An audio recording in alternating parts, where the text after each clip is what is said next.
Hey everybody, this is Joel Kennedy with Kennedy Violins. Today I just want to do a short video on the benefits of renting a violin.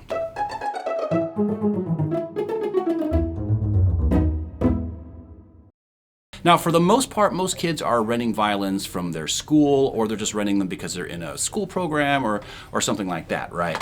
And so that's the bulk of people who are renting violins. But there's very good reasons and benefits for all people to be renting violins, and including adults and children of different ages. So today, I'm just going to talk about three of the main reasons why you may want to rent. Now, number one is probably the most obvious one. It's a very inexpensive way to play an instrument because you don't know what your commitment level is. So whether it's you as an adult or whether it's a kid, you can rent an instrument for 6 months or a year or something like that. And it's just, it's an easy way not to commit to the full purchase price of a violin. Now, number two is it could be a really good way to budget your money in maybe tighter times. Right? So there's two circumstances where this kind of comes up. So number one, let's say your child has already been playing the instrument, they're already taking lessons, and they need, a larger instrument or something. Well, maybe if it's, not economically conducive to do so, you might have difficulty getting that instrument that they need, and you don't want to stop their lessons, you don't want to stop their practice because, that kind of pauses them and they might lose interest, they'll get out of the habit or whatever. So a rental could be a really good way to fill that gap. Another reason would be, let's just say you want to start a string instrument right now.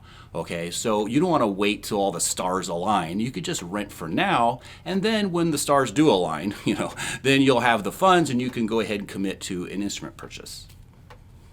Now, the third primary reason could be that, let's say you're a former musician, you're probably an adult, you've played a different instrument than a stringed instrument, and you want to get into a stringed instrument, but you're not really sure about the world of stringed instruments, right? Maybe you play piano, or maybe you play a band instrument or something like that.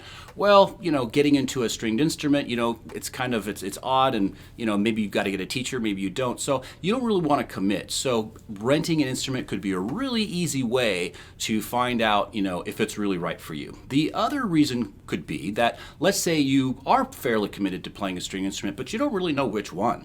I mean, should it be violin? Should it be viola? Should it be cello? Maybe even bass? Who knows, right? So a lot of people who are in this position generally play violin, and they want to know if they want to switch to viola. So let's say you already play violin and you want to, just check out the viola. Well, just rent a viola instead of buying one. That way you could find out. Now, if you really like viola, maybe you could switch or just keep the violin you already own, but renting could be a really good option to find out exactly what you want to do. Now, there's a couple things that I want to mention that you want to look for in a rental program that's going to probably be important, because there's a lot of people that rent instruments, but you want to make sure that there's a couple different things that you look out for in a rental program that are going to benefit you. Oh, and before I mention all that, I just want to mention, don't forget to like and subscribe. If you like the content, go ahead and hit that like button and subscribe as well. And the faster that people like the videos, YouTube likes that, and they promote the videos. So if you believe that this content is really good, then please like that video as soon as possible and help out the channel.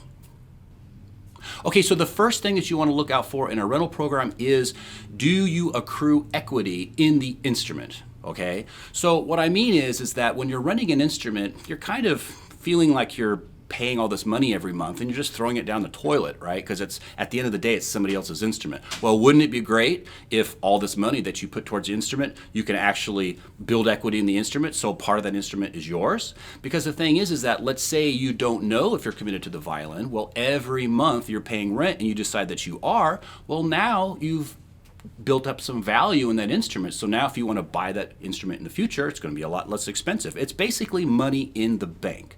So that's one of the first things that I would look for in a rental program, is make sure that your rental payments go towards the purchase price of an instrument. Okay, so the last thing that you want to look at is, does the rental program have a lot of hidden fees and stuff like that, right? So all rental programs, they will usually have like a restringing fee. So when you turn in an instrument and you get another one, you'll have to kind of pay for the new set of strings you'll have to put on the next instrument. Maybe sometimes they'll have a setup fee, but a lot of times there's other fees that might be kind of hidden in the fine print. So you want to check that out. But lastly, the most important thing that you want to look at is the rental program month to month? Are you obligated to rent this instrument for a long period of time? Well, after all, the biggest value that you derive from a rental program is the fact that you don't have to commit to a large purchase. Well, if you can't rent from month to month, well, that whole value is gone, right? Because now you're committing to 6 months or a year or whatever of rental. So I would recommend that whatever rental program you choose, just make sure it's month to month.